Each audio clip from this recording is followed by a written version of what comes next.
COVID crisis changes may be coming to area schools as Cass County's risk level rises. A man is in jail after a drive-by shooting in Grafton.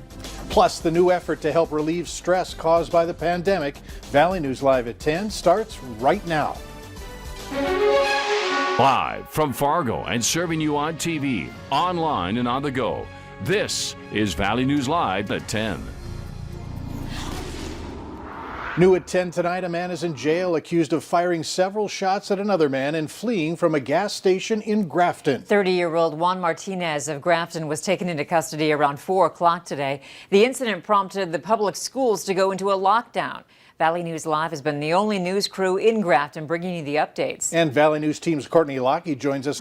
Mike, Andrea, it was mid-morning that police came here to the Cenex gas station. A man came to them and told them he had been shot at multiple times when he was putting air into his car tires.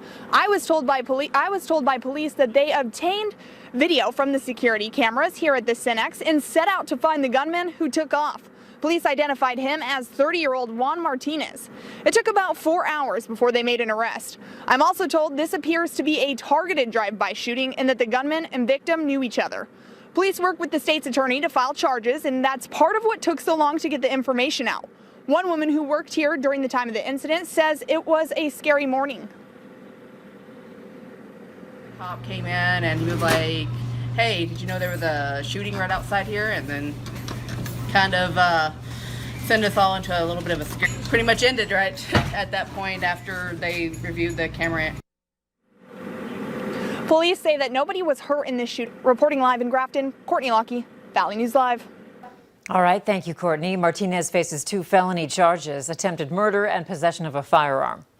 Transitioning into harsher weather is tough, especially when you know it's only going to get worse. Hutch, we seem to be sliding, but in the wrong direction. Mike, that is the case, and we are watching very closely some big-time changes that are happening tonight and that will lead to a chance of some measurable snow for many of us. In our Saturday forecast is first alert weather day on Saturday for our first accumulating snow potential. Now, the American model we've been watching, and it's been changing every model run with the location of where it wants to put the snow. This run shows it moving right through the central Red River Valley and central North Dakota as it makes its way eastward throughout the day on Saturday, leaving behind a trail of accumulating snow. Now, the snowfall amounts this time in the game are a little too early to call, but it's going to be a few inches and not a foot. As we take a look at the European model, it remains consistent, as we've shown you the past couple of days, with more of the snow up to the north, and it brings also a measurable amount up there. Nonetheless, we'll keep our eyes on that forecast for you on a first alert weather Saturday. Accumulating snow likely for a few of us. I'll have details on this big cool down as well here in just a few more moments. A double whammy. Yes. Thanks. Cass County's COVID-19 numbers continue to break records with today's 200-plus positive tests, making the county the first in the state to have more than 1,000 cases. Cass and 15 other counties are moving up to the high-risk level. Valley News Team's Stacey Van Dyke explains how the governor is making changes to schools, but they're not what you might expect. Stacey? Andrea, 3 counties from our viewing area are being bumped up to the high-risk level today: Cass, Benson, and Dickey. Despite the rising numbers, Governor Doug Burgum is pushing to bring students back to the classroom. Many on social media are voicing concerns about bringing children back to school, but Governor Burgum says mask compliance. He recommends keeping or bringing kids back to school. We know now from many studies, including one recently released with over 200,000 students, that the infection rates spreader events that people thought they were. And so this is fantastic for our children. Now, this is making local school districts reevaluate their plans. West Fargo's Return to Learn plan called for pulling all children out of the classroom and switching to strictly distance learning if the risk level were to hit orange. However, now that it has, the superintendent says they're staying in the hybrid model. Superintendent Sleddy has called for a special meeting at the school board to consider where to go from here. Andrea? All right. Thank you, Stacey. As far as businesses go, it's a different story. The governor is calling on bars, restaurants, and businesses to operate at 25% occupancy with no more than 50 people. Takeout or delivery is again recommended, and staying home as much as possible. Fargo Cass Public Health also wants to remind everyone who has been tested for COVID-19 and has not received results within a few days to not assume you are negative. They say depending on where the tests are processed, results may take longer. Today marked a new high for Cass County with nearly 1,100 active positive. Corgan Fornes says there's been a significant spike in cases within the high school to online learning. He says a huge challenge for schools across the state is finding enough staff to cover for people with the virus, as well as those who have to quarantine as a precaution. The fact that we have a larger percentage now, we have nothing to hide. And, we're willing to share with our community that we've had an uptick in cases.